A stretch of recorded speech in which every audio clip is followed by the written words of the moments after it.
welcome to the stage, Maria Shehata!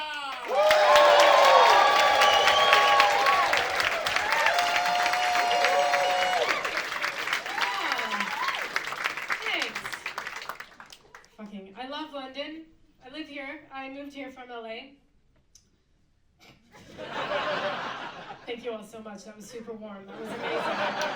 Felt that in my heart. I miss LA sometimes, like right now, and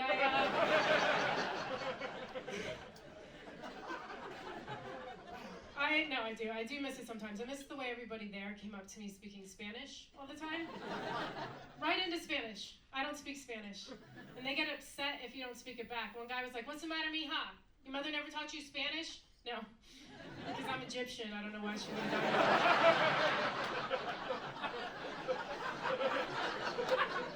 Seems totally unnecessary. He wouldn't let it go either. He's like, "You must be half. Are you half Latino? You must be half." I'm like, "I'm not at all, but I get it. I'm short. I'm brown. My name is Maria. I got a big ass. I get it. I've tricked you, and I'm sorry. I'm just not at all Latino, okay? So if you don't mind, I'd like to get back to eating my burrito." I ended up moving to London because I met a guy who lives here. We fell in love. We fell out of love immediately after. I don't even think I had landed yet, and I always pause after I say I fell in love. I want to see if London will give me a big cheer, and you guys never do. And all was nice, but you never cheer. I don't know why. Like, usually it's silent. One time I got booed, and I'm used to American audiences because they lose their shit. As soon as I say I fell in love in America, they go crazy because we love in America and guns, and we just. They're always like, "You fell in love? Woo! Pow, pow, pow, pow, pow, pow. Yeah, bitch, you did it." But you don't do that here. I don't know why. I don't know. You're more jaded. You're more realistic, but you wait for more information. You're just. Is that it? All right, good. I hope it lasts. Why not? A lot of people end up alone. I hope you like cats. And we just didn't get along. You know, when you move in with somebody and you're like, "Oh, I hate you." You don't know until you move in together. Then you find out. We just ended up fighting a lot. He shaved his beard, and I was like, "What? What happened to your face?" It's okay. It's just shocking. And we were engaged, and when we broke up, I gave back the ring, which I didn't want to do. It held a lot of monetary value for me, so that was really difficult. And then my parents were disappointed I didn't get married, because like I said, I'm Egyptian. I'm in my 40s, so I was supposed to be married 30 years ago, so they're like, "TikTok. When's this happening?" But they don't understand dating. My parents didn't actually date. They were in arranged marriage. They met on The Bachelor season 3. They don't get my life at all. Like they didn't, they wanted me to be a doctor, or a lawyer, or engineer. And a lot of Arabs are like that, actually. Like, I went to Palestine to do comedy there, because that's what that region needs. Just a bunch of dick jokes. And I was like, "Let me go help. I got you all." And after the show, there was a Q&A, and somebody in the audience was like, "Why'd you decide to become a comedian?" And as a joke, I was like, "Oh, I wasn't smart enough to be a doctor." But they didn't get it. They're like, "Oh, I'm sorry."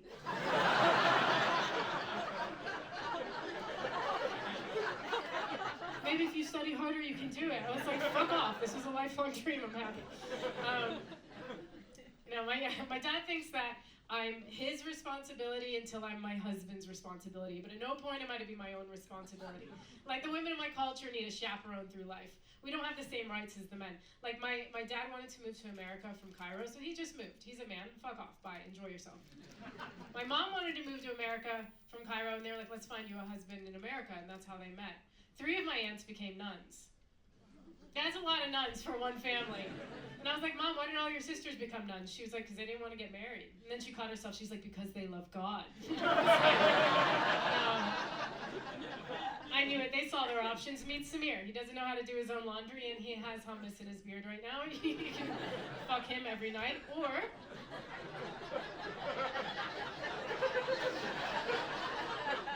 meet God. The only thing you're doing on your knees is praying.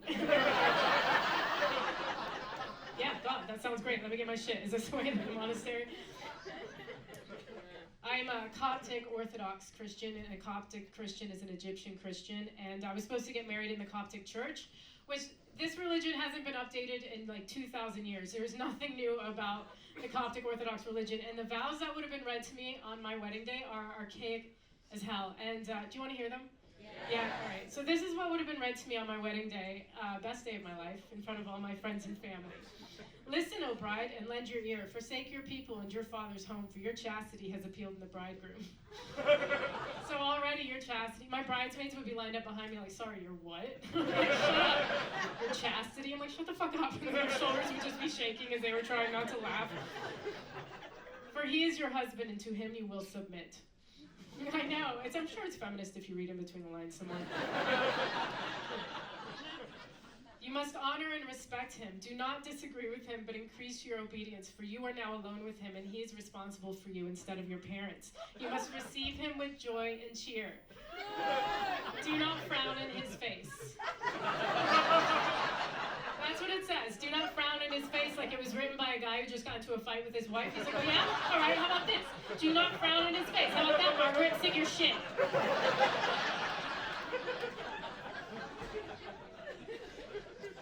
So obey him as our mother Sarah was obedient to our father Abraham and used to address him, my Lord. If I had to address my husband as my Lord, it would be rife with sarcasm.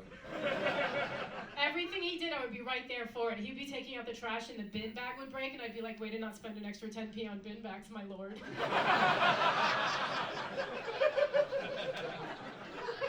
that another hour of Warcraft, my Lord? Are you wanking in the shower again, my Lord? He's like, fuck off. I'm like, yes, my Lord. So if you observe all you are instructed to do, the Lord will bless you and grant you blessed children who will become doctors, lawyers, and engineers and fill your heart with joy. Yes, my Lord. Fuck that. My dad, he's really overprotective of me. He calls me every day at 1 p.m. to make sure I'm alive, which I think is overbearing. And my white friends are always like, if you don't like it, why don't you just not answer the phone? It's like, then he thinks I'm dead. Then it becomes everybody's problem. He freaked out when I told him I was going to Palestine. He lost his shit. He was like, I need the number to the hotel you're staying at. I need the number to the U.S. consulate. I need the number to Hamas, just losing his mind. And he's lucky I just went to Palestine. I was supposed to go on a whole Middle Eastern tour that year. I was supposed to go to Egypt, Lebanon, Syria, Yemen, and Palestine. But then the Arab Revolution happened. It became too dangerous. So one by one, we're crossing off Egypt, Lebanon, Syria, Yemen, and we just went to Gaza where it was safe. And I'm in Gaza teaching comedy to refugees, and then somebody from Hamas is coming in like, yo, your dad is on the phone, you need to take this call, okay? I cannot negotiate with this man, take the call. Also, I agreed to marry you. I don't know how the fuck I did that, just take this call.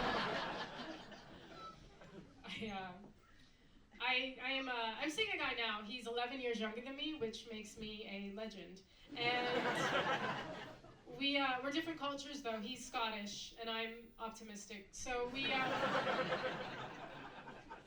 I had no idea how annoying Americans were until I moved to the UK. I was like, okay, we can tone it down with the optimism. I hear you all loud and clear. You can tone it up a little. But it rained in April and he was like, April showers. And I was like, brings May flowers. And he was like, what? April showers brings Mayflower. He's like, I've never heard the Mayflower bit. British people in the audience, have you heard the Mayflower bit? No? One couple people yet. Most of you know. Because that's the nice part of the saying, right? Like, that's the optimistic part of the saying. You guys cut that right the fuck out. You're like, we don't need that. You can keep that. Do you do that with all your sayings? You just go around being like, hey, it's always darkest.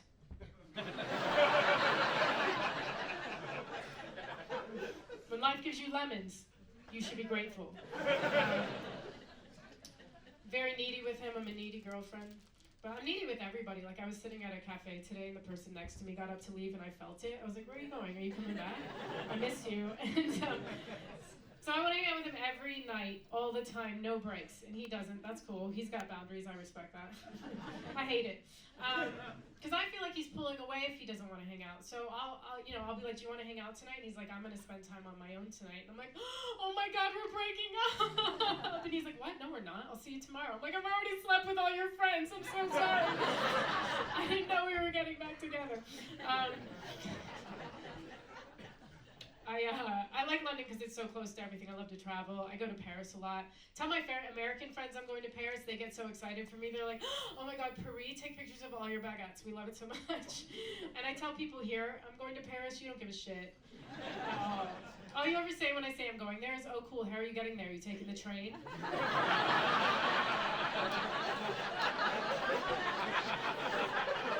Oh, the train's so great. You're gonna love the train. Like, okay.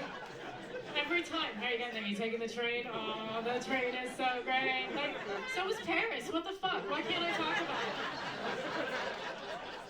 I'm gonna go to cafes, museums. I'm gonna see Jim Morrison's grave, and you're like, that's cool. How are you getting home though? Are you taking the train? Oh, that train is so great. Like, it's a good train. Last time I was in Paris, this Parisian guy walks right up to me. He was like, you have fire. And this is why I love the French. What a thing to say to a stranger. You have fire? Yeah, you're goddamn right I have fire. I'm a strong, independent woman. Right? I'm a comedian. He didn't know any of this, but he must have just seen something in me, like my aura, so he had to come up and be like, you have fire. Turns out he was just looking for a lighter.